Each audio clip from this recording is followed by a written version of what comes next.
Entre dois misteriosos universos, existiu há muito tempo uma catástrofe que, assim como destruiu, deu origem à vida e ao mundo como conhecemos, em uma das mais subjetivas histórias de suspense e ficção científica que já se fizeram presente no mundo dos jogos. Seja muito bem-vindo à Penumbra, você está assistindo a Dark Stories, e hoje iremos explorar um pouco do louco universo de Death Stranding. Don't be so serious.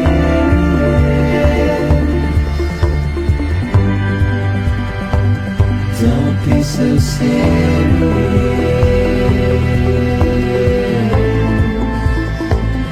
Don't be so serious.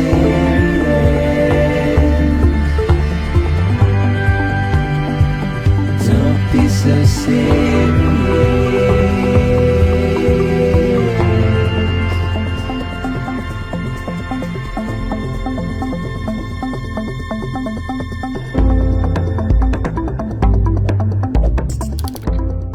A hostilidade do universo de Death Stranding surgiu de uma espécie de colisão entre o mundo dos vivos e o mundo dos mortos em determinado momento, tornando viagens aéreas, satélites e até mesmo os outros benefícios da tecnologia, como a internet, completamente inviáveis. Com isso, a humanidade sofreu um tremendo retrocesso, tendo que se abrigar em pequenos assentamentos, obliterando as grandes cidades. E os Estados Unidos agora se concentravam em comunidades subterrâneas, assim como outras potências, já que a colisão entre esses dois mundos gerava explosões através do falecimento das pessoas, explosões essas que se tornavam cada vez mais catastróficas. Isso porque o corpo deveria ser queimado instantaneamente após a sua morte, senão poderia haver essa colisão causando uma explosão. E para isso existem no game os grandes incineradores que executam para nós esse difícil papel.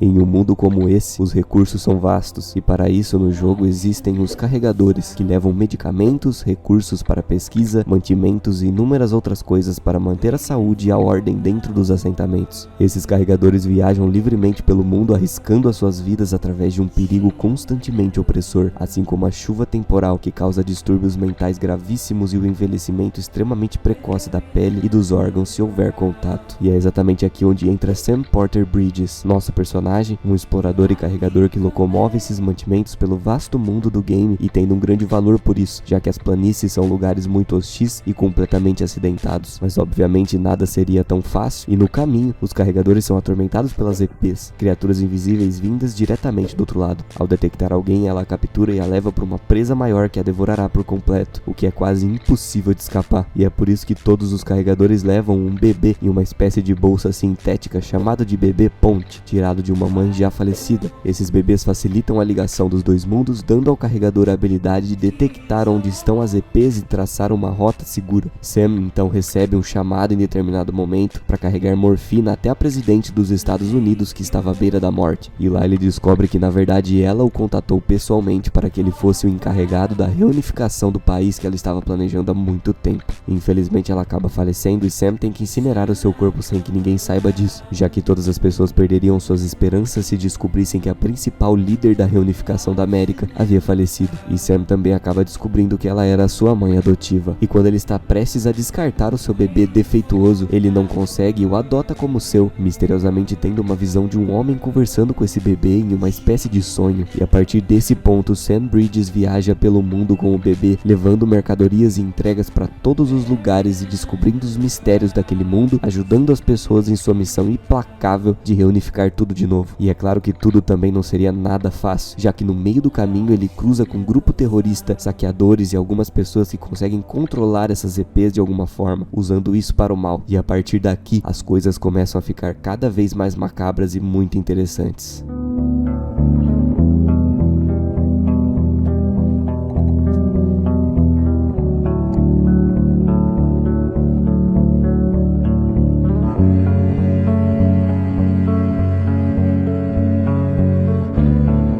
Obviamente o meu objetivo aqui não é contar a história detalhadamente, e Death Stranding, por mais que pareça um simples game de entrega, como alguns chamaram até de Sedex Simulator, ele surpreende bastante e vai muito além disso. Ele é um jogo principalmente sobre pessoas devastadas pela obliteração que vivem incertas em um mundo caótico, esperando por uma fagulha de esperança. Um bom exemplo é quando encontramos Hartman, um homem que possui mecanismos de choque ligado ao seu coração e um timer preparado para matá-lo. Isso porque ele viaja até o mundo dos mortos durante alguns minutos para tentar para encontrar a sua esposa e filha, já que para ele a vida não possuía mais sentido sem elas e esse se tornou o seu principal e único objetivo. E após a sua viagem, o mecanismo traz de volta através de um desfibrilador. Depois do retorno, ele conta 21 minutos até acontecer novamente, fazendo com que ele morra 60 vezes por dia, totalizando já mais de 218 mil buscas. Diz ele mesmo que o início de tudo foi em um hospital onde ele estava praticamente morto e conseguiu encontrar sua família caminhando em uma bizarra procissão numa praia em direção ao mar. Essa praia representa no game o mundo dos mortos, mas naquele dia os médicos o reviveram 21 minutos depois, então esse seria o seu limite de tempo, e aquela foi a última vez que ele viu a sua família, culpando o seu coração pela distância deles e os médicos por terem o trazido de volta. E assim surge Heartman, já que o seu coração possui um formato bem peculiar de desenho animado e também dá essa personalidade a ele. Outra figura também bastante interessante no jogo é Mama, que possui uma criatura EP como filho. Isso acontece porque durante o seu parto o local foi atacado por terroristas, deixando-a presa nos escombros praticamente morta, fazendo com que ela desse à luz lá no mundo dos mortos, e a criança então se conecta com a mãe e vice-versa, fazendo literalmente uma ponte entre os dois mundos através do seu laço materno. E mais pra frente ela acaba revelando toda a sua história, que na verdade possuía uma irmã gêmea que por complicações genéticas não poderia ter filhos. Mama então se ofereceu naquele dia como barriga de aluguel para sua irmã, e foi nesse momento que toda a sua história com o bebê EP se iniciou. Onde eu quero chegar aqui é que tudo nesse jogo nos leva ao sentimento mais profundo e pessoal de cada um,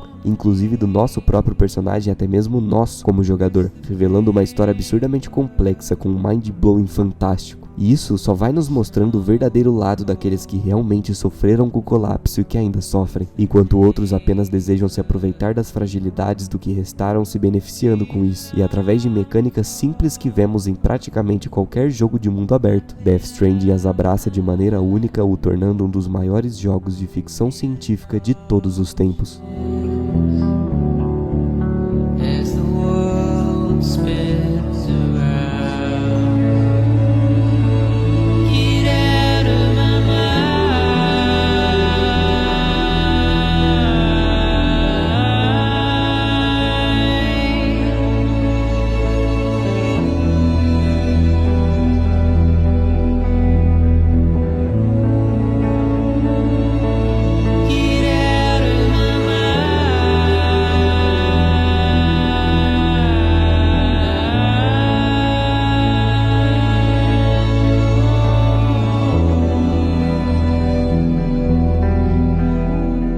Agora, deixando um pouco a história de lado, vemos que Death Stranding é uma das pouquíssimas superproduções que se arriscam em fugir do padrão da indústria, inovando em muitas coisas, inclusive em suas principais mecânicas, e trazendo um foco bem cinematográfico para contar sua história. O jogo se resume em uma espécie de conexão entre personagem e jogador, já que na maior parte do tempo passamos fazendo longas caminhadas de um ponto ao outro, e o grande ápice está na forma como você desfruta do jogo. Ele sabe quando você precisa respirar, sabe como fazer você falhar através de decisões erradas e sabe como fazer você se sentir culpado por isso, como por exemplo não conseguir chegar a tempo em uma comunidade que necessita de suprimento simplesmente pelo fato de que você achou que uma montanha mais baixa ia te proporcionar um melhor atalho. Isso causa em nós um efeito emocional bem curioso, nos conectando com todo esse vazio, dando um significado para a dificuldade de cada caminhada, que é uma responsabilidade nossa, já que controlar Sam não é como em qualquer jogo. Ele possui o seu próprio peso que varia de acordo com o que carrega, podendo tropeçar e cair, danificando